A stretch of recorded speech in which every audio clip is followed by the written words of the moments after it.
Rosey, it's Bob and Tony here in Eastern Connecticut. Welcome to the show, sir. Good evening, Rosey. How are you doing? We're doing terrific, and on behalf of myself and Tony, Rosey, I want to tell you how much of an honor it is to speak with you. We followed your career, well, I can't say for 60, 70 years, but going back about 30, 40 years, Rosey Grier was such a part of my childhood, and Tony has always said what a great guest he would be, and it's truly an honor for the two of us to finally connect with you, sir. Well, I'm glad to be on with you guys. Glad to know that I've been around that long. Yeah.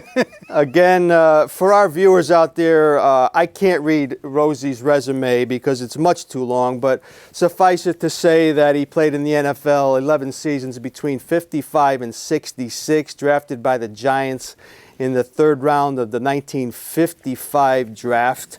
Of course, attended Penn State University. Tony became a member of the original Fearsome Foursome in Los Angeles after being traded from the Giants. Went on to work as a bodyguard for Bobby Kennedy, making many guest appearances on TV shows. He's authored several books, is an ordained Christian minister. Rosey, is there anything you don't do? Well, I'm not on my own show. Oh, okay. No more, but you did it. So yeah, I was had my own television show once. But again, we are so happy and finally honored to talk to Rosey. And Rosey, like we normally start with most of our guests, well, first of all, you came from very humble beginnings. I was doing the background research, and one of 12 children growing up in Georgia, Rosey, that had to be some tough childhood. You probably had some great childhood memories, but it had to be tough on your family at the time. Well, we had our own farm. Mm-hmm. We grew our own food. Wow. And basically, we were well taken care of food-wise, but otherwise, I mean, things was as they are in the South at that time. I mean, black people was in that place, white people were in that place, and it was fine. Mm-hmm. And is it correct that I read, Rosey, that you were named after FDR? Yes, Franklin Delano Roosevelt. Wow. Named after him. That is something. It really is something. And as a kid, Rosey, were you into football at an early age? Maybe tell us some of your sports heroes growing up. No, I didn't get into football. I lived in Georgia until I was 11. I went to school 3 days a week. Mm-hmm. Persuaded my dad, and then I could only go to school 3 days a week. And then when I got to New Jersey, that's when I found out about football by seeing guys throw a ball up in the air, and you take the ball and you run with it. And one day in school, the coach asked me, would you like to play with the big boys? I was bigger than the other kids. And when I went to, I guess I was in my ninth grade, so I started playing football in the ninth grade, and I wasn't too bad. No, I played football, basketball, and ran track. And that was at Abraham Clark High School in Roselle, New Jersey. And then how did you end up at Penn State, Rosey? Well, what happened, I went to Virginia State. Okay. And I went to visit some colleges. I got about 18 or 19 invitations. So I went to Virginia State, and I saw my first blue-eyed black girl. Man, I had never seen a black woman in my life with blue eyes. And so I decided that I would love to go there. But then I went up to Penn State to visit, and they didn't talk about football.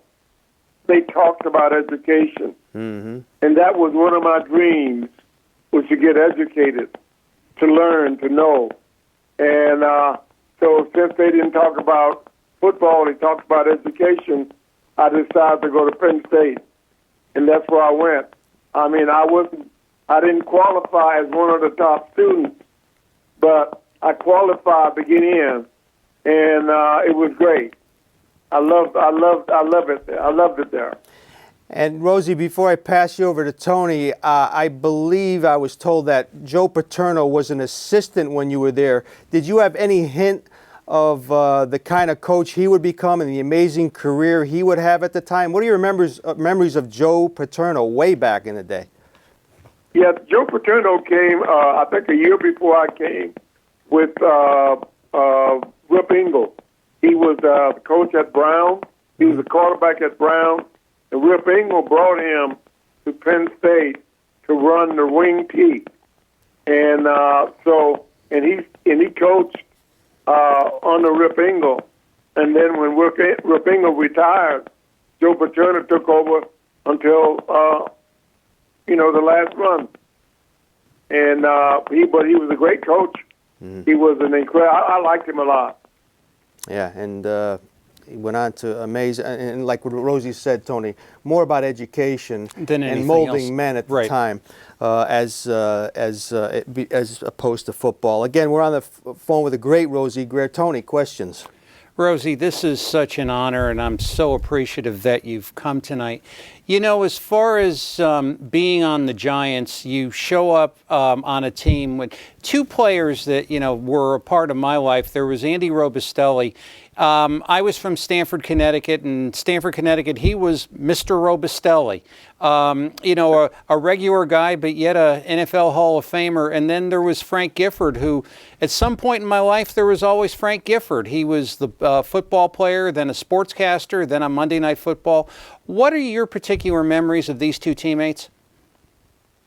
Well, Roby, I love Roby. Roby was got to be the line coach in with the defense, and I loved him. He was a great ball player, fast, quick, and we loved playing together.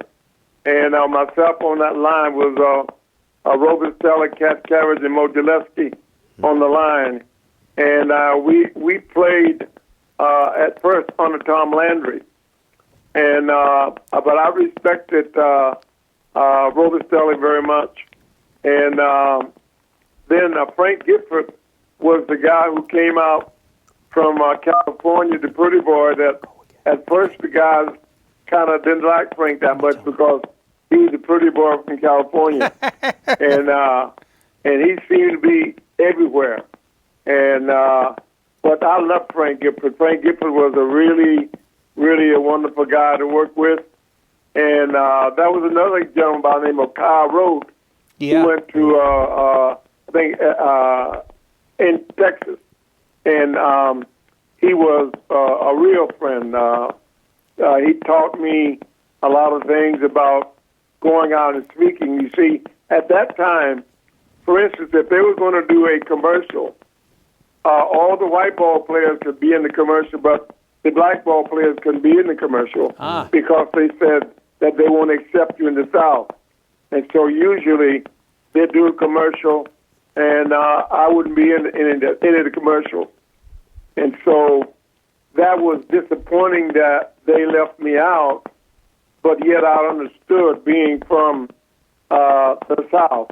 And in fact, when I came to New York Giants out of Penn State, I thought that I wasn't going to get along with those guys because most of the guys there were from the South. Southern white. In fact, Jim Lee Howell was from, I think, oh my goodness, I don't know, Charlie Connor was from Mississippi, I believe. Shoot.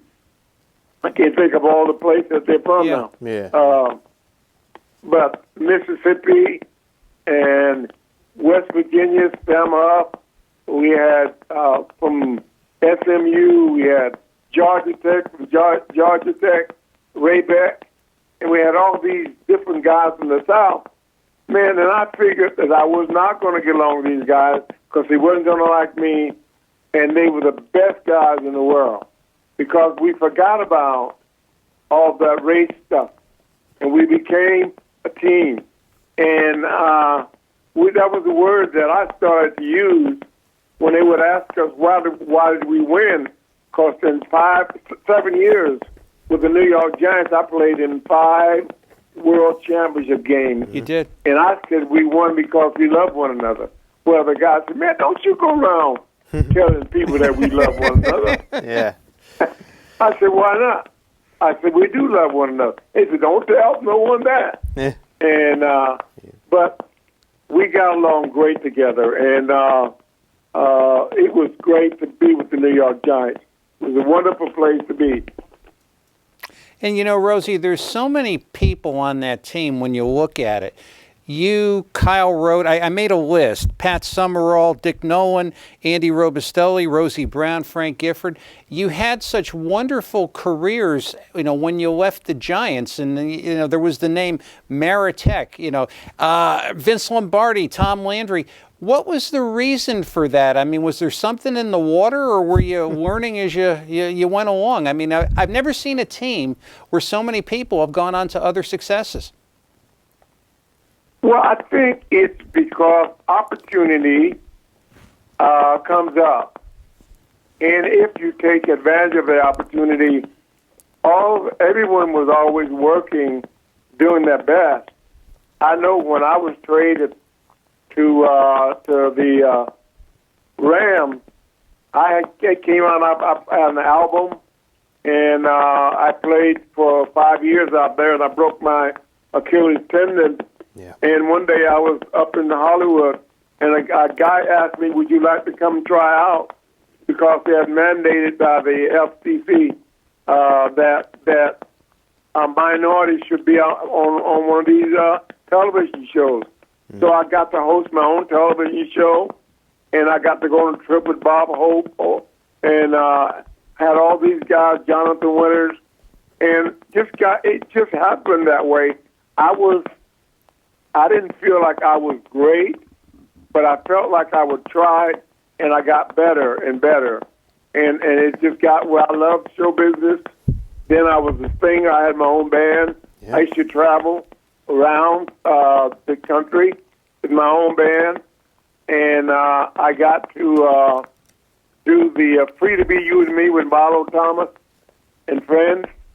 And they thought that wasn't going to be very big, and I had a song in it called "It's All Right to Cry," and she had a song with Marlo Thomas and Harry Belafonte had a song with Parrot too, and they want those songs out, and they said that the album wasn't going to do very well anyway, so they talked them into letting it stay in there.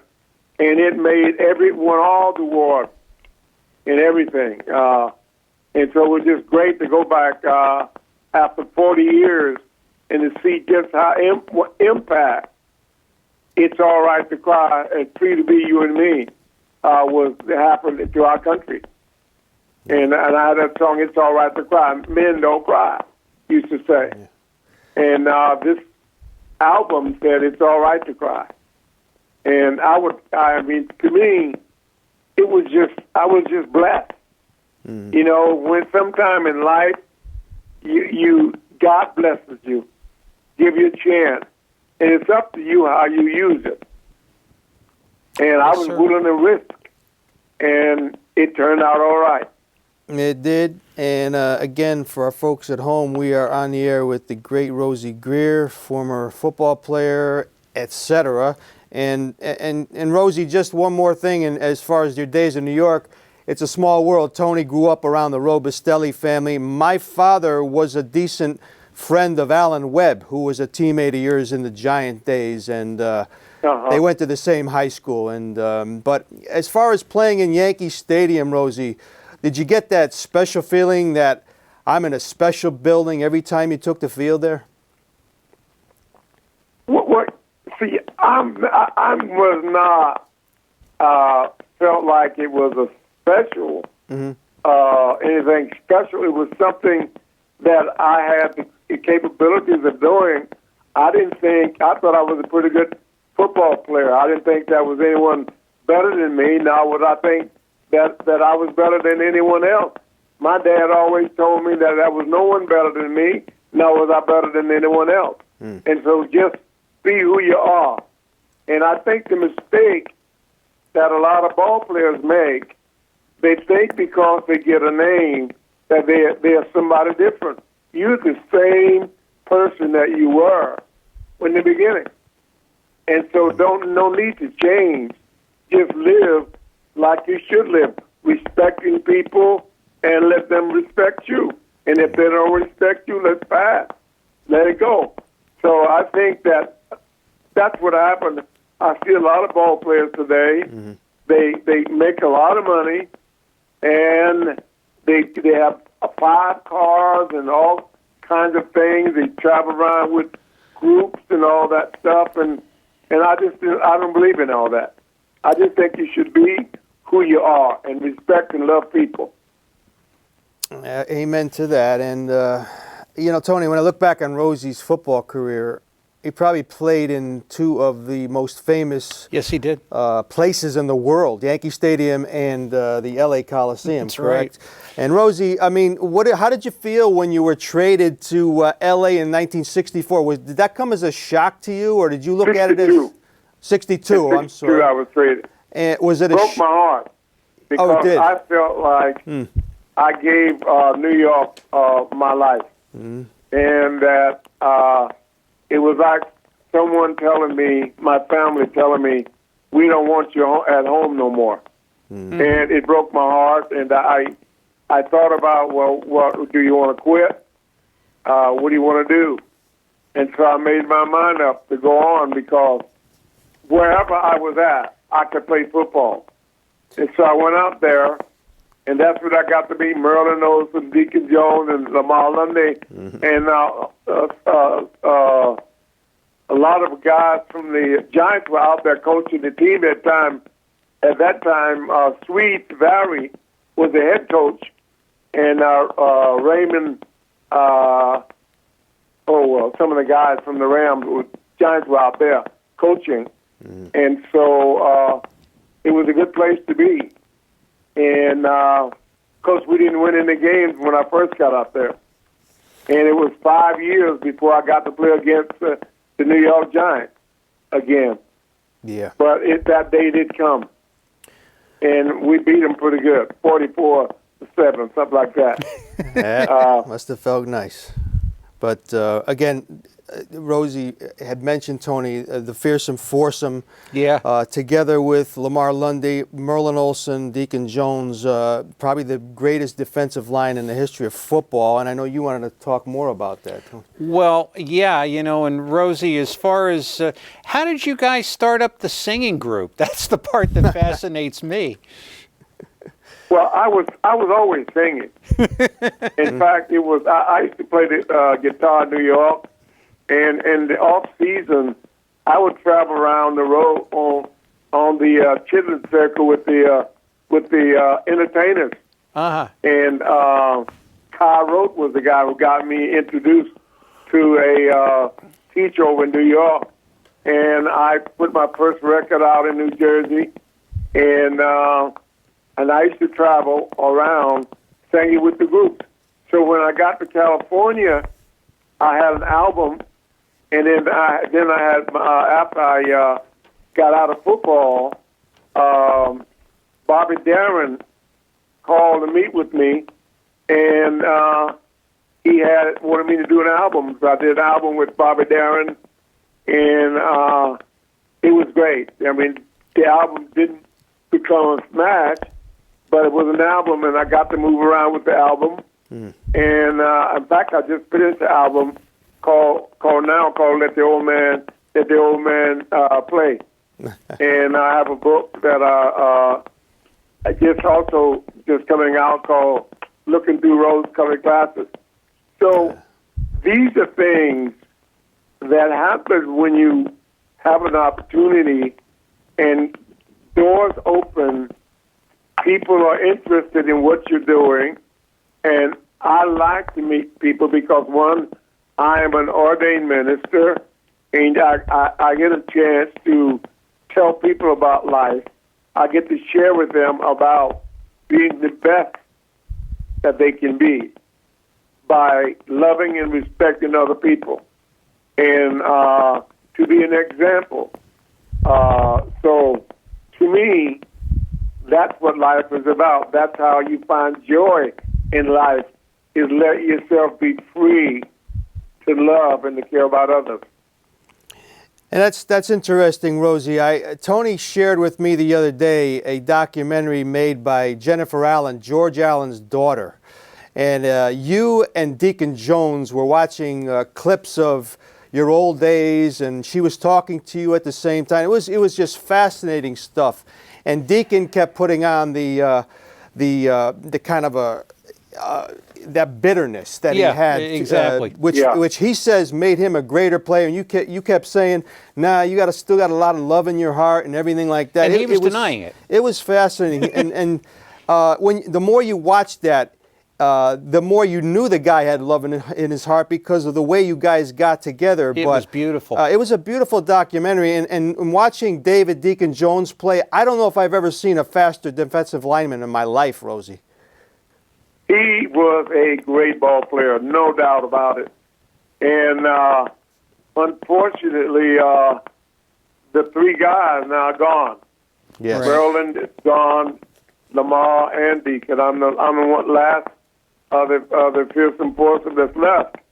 And I'm older than all of them. But that's also part of life. You live today, and that's all you can be sure of. Right now, I'm alive. Tomorrow, I could be gone. So let's try to live with the love that's in my heart by sharing that love with others. Hopefully, other people will pass that same love on to people so that we can leave and have the kind of world that we want to have. I mean, it's a shame when we hear and see all the incredible things that's going on in our world today. And the only thing you is pray that the Lord would come down and show his spirit on every leader in every place so that we can stop all the killing and hurting. It's awesome. And do not be afraid. You cannot be afraid. You still have to live your life.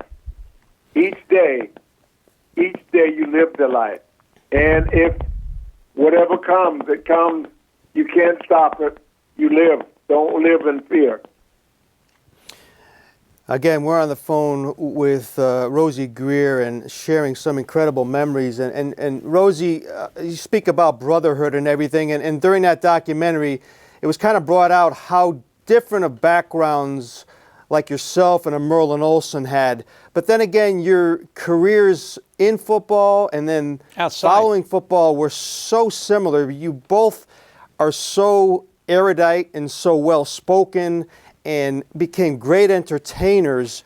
It must have been an amazing dichotomy between the two of you guys throughout your life, to have this one guy from Utah, this one guy from down south to come together and had made such incredible, great things out of their lives. Career and outreach. It really is fascinating. Olsen, to me, was one of the more talented guys, went into broadcasting, and of course, you know his acting career, Rosey. Just so well-spoken. Amazing career the two of you had. Your thoughts quickly about Merlin? I love Merlin. Merlin and I was probably closest. Really? And I spoke at his funeral, as I spoke at Deacon, then we went down to Lamar. Merlin and I were just great friends, and anytime they would want Merlin to do, because a lot of times Merlin didn't want to do things, but a lot of times we did stuff because we wanted to do things to help Lamar. Lamar had all kind of, if that was a disease or any kind of sickness, Lamar had it. Yeah. And so we would do things to make money. And I found out later that all the while that we were doing all these things, Merlin was signing his check over to Lamar. And he was supporting Lamar the whole time. And I thought that was incredible. And I really love Merlin. And I was so sorry. In fact, the day that the day before Merlin died, we was on our way to visit him, and they said, well, wait till tomorrow. And then the very next morning, I was up early, ready to go, and I get a phone call from Elizabeth, Deacon Jones' wife. She said, "Don't you know what happened?" I said, "No." She said, "Marilyn's gone." Oh. Man, that broke my heart. Boy. It really did. He was a number one guy, and to see him pass on from cancer, it was really incredible. No, yeah, and it was just tough. But you know, that's life. You live as long as you live, and then one day your time comes. Amen, Rosey. Tony. And Rosey, I was a kid. I was 12 years old. I was following the Bobby Kennedy campaign. I listened that night to the speech. It was very, very late on the East Coast. I heard about the assassination. I heard of your role in it. I knew that you and a number of black athletes were with Bobby and you were shadowing him. And two questions I'd like to ask you. Number one, was he a genuine man to you guys? And also, what do you think would have happened had he lived? Man, I tell you, there was never a man that I really loved Bobby Kennedy. It was my very first time I really got involved in a political campaign. If he would ask me about my mom, I would tell him everything I knew about my mom because I trusted him that he was a real man, and he had every intention of doing the things he talked about. In fact, the night that when he was killed, he was supposed to come back to me because I was standing in the back, and he was supposed to come back to me because I was watching Ethel that night, and as he started back, someone came up to tell him to go back the way we came in, and while that was this, because we had made a space to go off on the right-hand side, and as we were trying to discuss it, he jumped off the back of the stage, and Bill Barry helped me get Ethel down off the back of the stage. She was 6 months pregnant, and we got her down, and he took off. And then as we went forward to catch up, shots rang out, and of course the screaming started and all that. So I covered Ethel for a few minutes, and 2 seconds actually, and then I ran and I came around the corner, and I saw them struggling with Sirhan, and I grabbed him by his leg and put him up on a table. And was holding on to him. George Simpson was trying to get the gun out of his hand, and he couldn't get it out. So I put my hand under the trigger houser and just ripped the gun out of his hand and put it in my pocket. And then I looked and I saw Bobby down, and I saw someone standing over him, a young person with a cross. And then by that time, the people that were out of position, they came up and they caught up. They saw the damage that had been done, and they saw the one who had done the shooting, Sirhan, and they attacked him. So I had to fight them off. And so it was like bedlam. And after the police came and took Sirhan away, and the ambulance took Bobby away, I was sitting on the floor and I was crying. And Rayford Johnson came up and asked me, did I have the gun? And I said, yeah. And I gave him the gun, and he asked me for it. So I gave him the gun because I don't know why I did. He just asked me, and I gave it. Then I was finished. So I went back up to the suite, and then I decided to go home because there was so much crying and agonizing going up there. So I went home, and I walked in the house. And my wife said, "What are you doing? You doing home?" I said, I just had to come home. She said, "You can't. Mrs. Kennedy called for you to come back to the Good Samaritan Hospital." So I went back, and I went up to the room where she was, and she was lying on the bed beside him. and it was a terrible night. And then I stayed there for a little while, and then I went downstairs, and a lady named Joan Braden told me that she didn't think he was going to make it. And so it wasn't long after that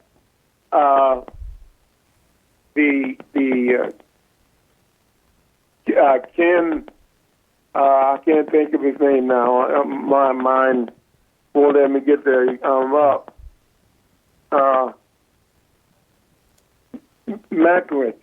Frank Mankiewicz, made the announcement that Bobby had died, and it broke my heart. It just broke my heart, and I couldn't think of what could I do, what could we do to stop this kind of madness.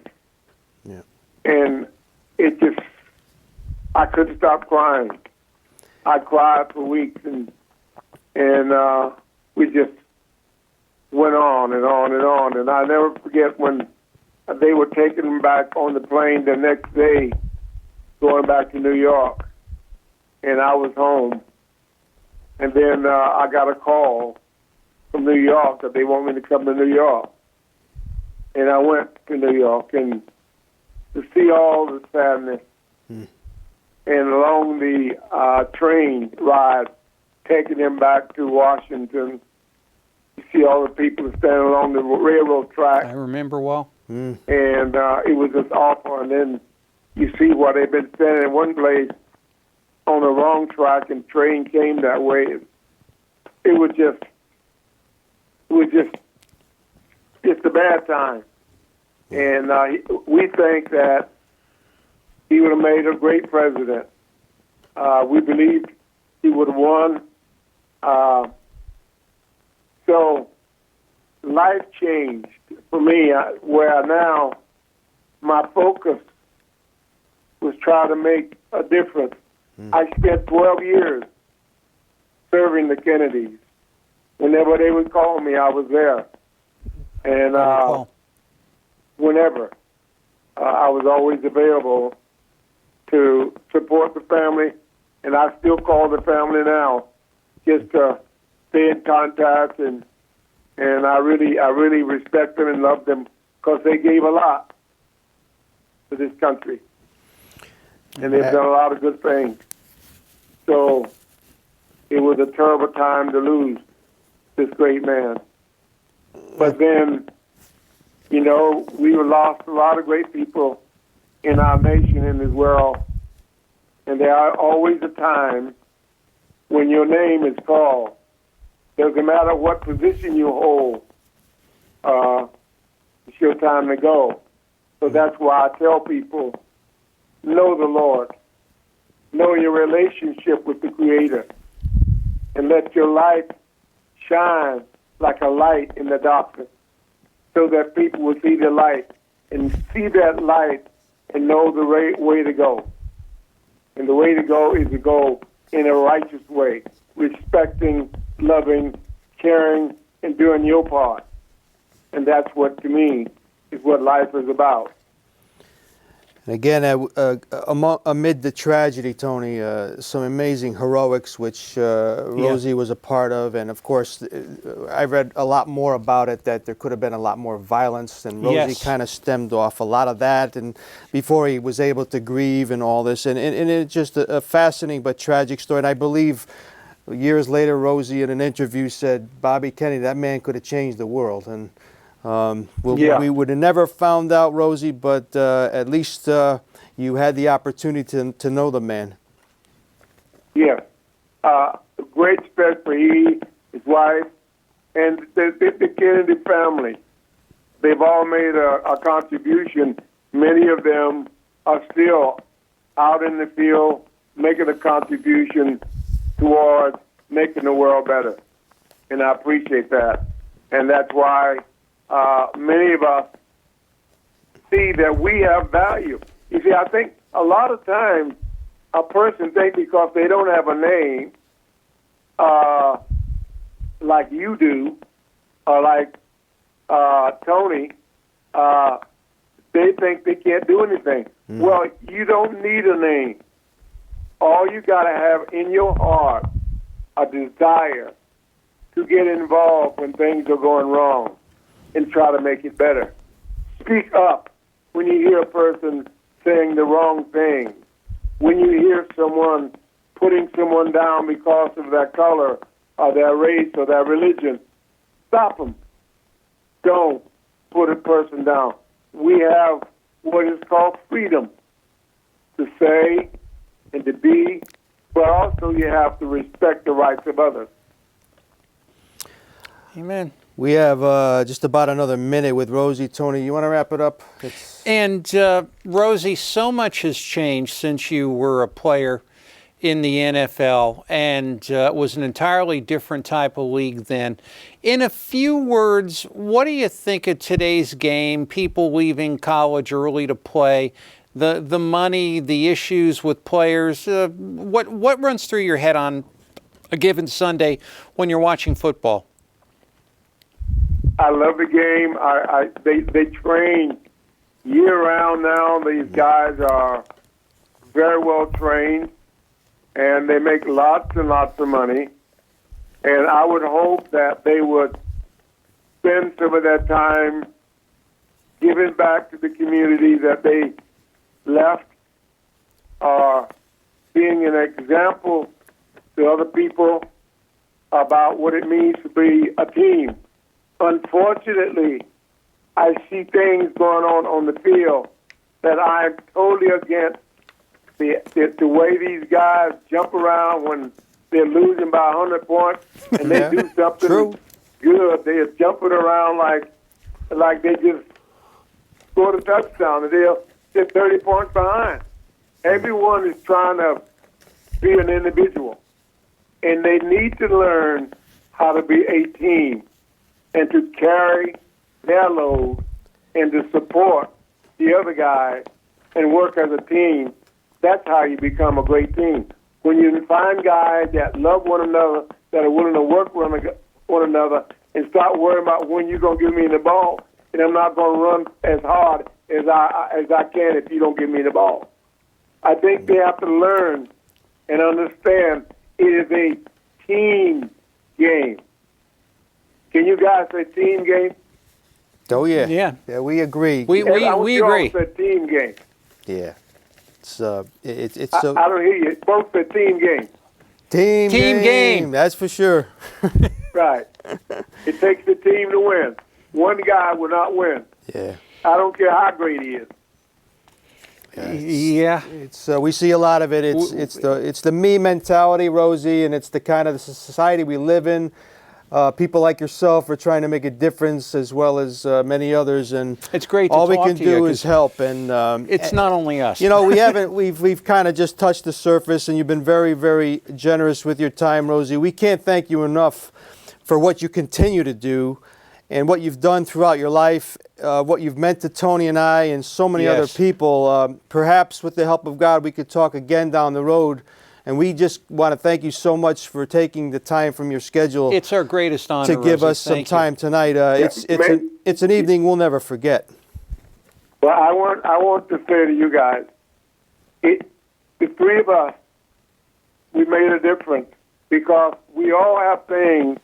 We have a role we can play in this interview, and that's what it's about. Each one playing their part with the thing you can do, the thing I can do, and we can get a message out there where it should be. And we hope that those that are listening learn something because the way we are today. And I thank you so much for inviting me. It's our honor, and we will we'll get this out there, Rosey, to spread the message. And again, we love you and thank you for all you do, sir. Continue in good health. God bless you, dear friend. Thank you. God bless you.